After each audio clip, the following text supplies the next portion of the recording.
बिस्मिल्लाहिर्रहमानिर्रहीम। और today topic is excitation and ionization. ये एक छोटा सा टॉपिक है, इजी टॉपिक है, लेकिन फिर भी अक्सर कुछ बच्चे होते हैं जिनको इसमें वो डिफ्रेंशिएट नहीं कर पाते। वो एक्साइटेशन और आयोनाइजेशन को एक ही तरह डील करते हैं, वो एक ही उसको समझते हैं, हालांकि एक नहीं है। किस तरह? एक्साइटेशन और आयोनाइजेशन में दोनों में हमारे पास इलेक्ट्रॉन एनर्जी गेन करता है और ऊपर की तरफ चला जाता है। यानी वो एनर्जी गेन करता है, जब एनर्जी गेन करेगा तो वो ग्राउंड स्टेट से एक्साइटेड स्टेट की तरफ चला जाता है।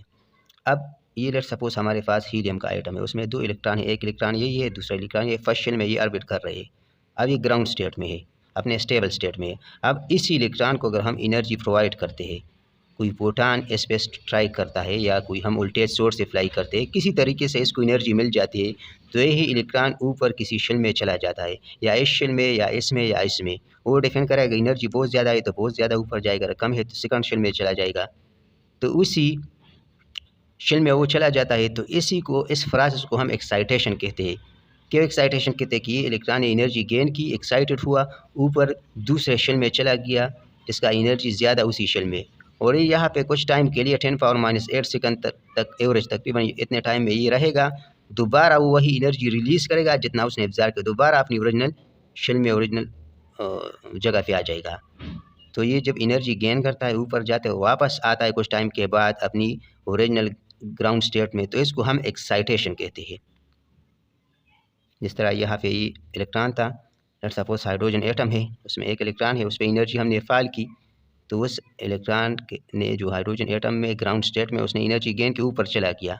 अब जो ऊपर चला गया, तो ये जो प्रोसेस से इसको हम एक्साइटेशन कहते हैं, और इस इलेक्ट्रॉन को हम एक्साइटेड इलेक्ट्रॉन कहते हैं। अब यही इलेक्ट्रॉन दोबारा नीचे आएगा कुछ टाइम बाद, 10⁻⁸ सेकंड के बाद, और वही एनर्जी ये क्या करेगा, ये रिलीज़ करेगा। तो इस प्रोसेस को हम एक्साइटेशन कहते हैं। कौन से प्रोसेस में? कि इलेक्ट्रॉन यहाँ से लेकर यहाँ तक आ गया, और जब दोबारा आते इसको हम डी एक्साइटेशन कहते हैं। लेकिन एक्साइटेशन जस्ट ये है कि इलेक्ट्रॉन ग्राउंड स्टेट से हायर स्टेट की तरफ चला जाता है, कोई एनर्जी एब्जॉर्ब करता है।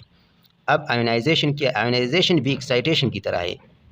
किस तरह? ये हमारे पास इलेक्ट्रॉन है, अगर इस पे हम एनर्जी पाल करते हैं तो एनर्जी गेन करेगा, लेकिन ये इतना एनर्जी गेन करेगा कि वो बहुत ज़्यादा एनर्जी होगा जो कि उसके शेल में से बाहर निकलेगा, उनके जो शेल्स है या जहाँ तक उसका न्यूक्लियस का फोर्स है उससे ज़्यादा दूर चला जाएगा। तो फिर इस न्यूक्लियस का इस पे कोई फोर्स नहीं लगेगा, तो ये दोबारा नहीं आएगा। यहाँ तो उस पे फोर्स लग रहा था इसलिए दोबारा आ गया, यहाँ वो उससे बाहर चला गया, तो ये इलेक्ट्रॉन जो यहाँ आ गया इसको हम आयोनाइज इलेक्ट्रॉन कहते हैं। और ये एटम भी आयोनाइज एटम बन गया, इस पर पॉजिटिव चार्ज आएगा और इस ये तो निगेटिव है। तो मतलब इलेक्ट्रॉन का अपने एटम से जुदा होना, उसको हम आयोनाइजेशन कहते हैं। जिस तरह ये हमारे पास एक लेट्स सपोज हाइड्रोजन एटम है, उस पर हमने एनर्जी फाल की, तो जब एनर्जी इसने गेन की तो इलेक्ट्रॉन ऊपर चला गया कहाँ तक? उस एटम से बाहर चला गया। तो अब वो दोबारा यहाँ पे नहीं आएगा, इस उसमें तो आ रहा था एक्साइटेशन में, लेकिन ये दोबारा नहीं आएगा। तो अब इस एटम पे पॉजिटिव चार्ज आएगा, इलेक्ट्रॉन पे तो नेगेटिव है, तो ये आयंस बन जाएगा, आयंस बन जाएगा।